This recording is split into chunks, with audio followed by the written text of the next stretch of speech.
जैसे नौहरा मैम ने कहा, बेटी को पैदा होते ही कमजोर बोल दिया जाता है। कई घरों में बेटी पैदा होने पे अबॉर्ट कर दिया जाता है।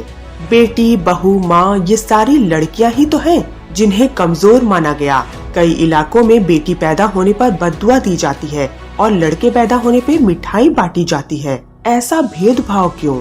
ये प्रॉब्लम अभी भी जारी है छोटे गांव में, जहां बेटी को पैदा होते ही काम करने लगवा देते हैं पढ़ाई छुड़वा के, क्योंकि उनका मानना है कि बड़े होके शादी ही करवानी है, पढ़ लिख कर क्या करेगी। बल्कि यही नहीं, बेटी को दहेज भी देना पड़ता है शादी करने पर। ऐसा क्यों? महिला ही एक शक्ति है। महिला को भारत देश में पूजा जाता है, तो महिलाओं को हमको आगे करने की जरूरत है। पूजा जाता है, पूजने से कुछ नहीं होता, क्योंकि पूजने से उसके हुकूक नहीं मिलते। महिला को पूजा जाता है कहीं पे दिखाने के लिए, उसको कह देते हैं कि फ्रंट सीट महिला के लिए है, बैक सीट महिला के लिए है, फलानी है फला, उससे उसके हुकूक नहीं मिलेंगे।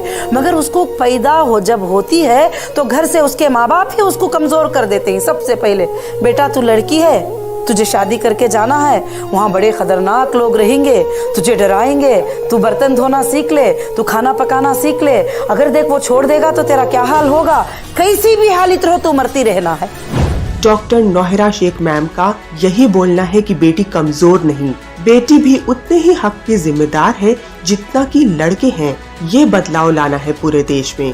महिलाओं के एम्पावर के लिए ही तो है ये पार्टी, MEP, महिला एम्पावरमेंट पार्टी। उसको ये नहीं सिखाते कि बेटी तू बेटी है मगर तू सब कुछ कर सकती है। जैसा बेटे को हक है तेरे लिए भी हक है, जैसा बेटे को मेरी मालदारी में हिस्सा है तेरे भी हिस्सा है। अगर महिला को जब से उसको एम्पावर करेंगे तो सीधी सी बात है कि वो एम्पावर में आएगी जरूर। मैं यही मैसेज सबको, माँ बाप को भी देना चाहूंगी कि वो महिलाओं, बच्चों को पैदा होते ही जो है उसको करे। तो महिला क्यों उसको मारा जाता है आज, क्यों उसको माँ के पेट में मारा जाता है? ताकि बाप तक भी उससे इसलिए बेजार हो जाता है कि जब मंडप तैयारी होती है तो बेटी का जो बाप होता है वो तकलीफ उठा के घूमता फिरता है, पैसों के लिए, कपड़ों के लिए, खाने के लिए वगैरह सब। जो लड़के का बाप होता है, जमा हो गया, कपड़े तैयार हो गए, कार आके खड़ी हो गई, क्या मंडप लग गया। मैं चाहती हूँ कि ये चीज को हटाऊं। क्यों, किस बुनियाद पर, किस जुर्म पर बेटी का बाप ही ये सब करे, किस जुर्म के ऊपर बेटी के बाप की तैयारी करे। अब नेक्स्ट ये चीज लाऊंगी कि पहले मंडप दूल्हा तैयार करेगा और दुल्हन तैयार होके मंडप में जाएगी, पूछेगी कि क्या तुमने ये सब जो है तैयार किया है, क्या सही से सब कुछ भी हो गया है। ये चीज में बदलाव लाना चाहती हूँ।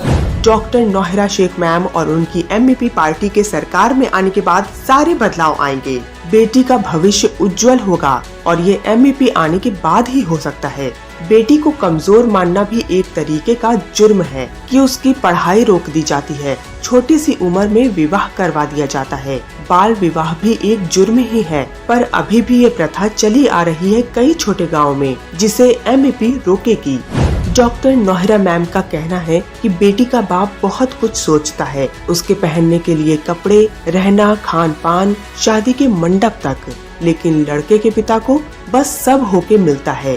ये बदलाव लाना है कि बेटी का बाप बोल सके कि हाँ मंडप लग गया। ये बदलाव देखना चाहते हैं MEP पार्टी और उनकी अध्यक्ष डॉक्टर नौहरा शेख। ये बदलाव हमारी महिला, बेटी, माँ, बहन के लिए ला के रहेंगी।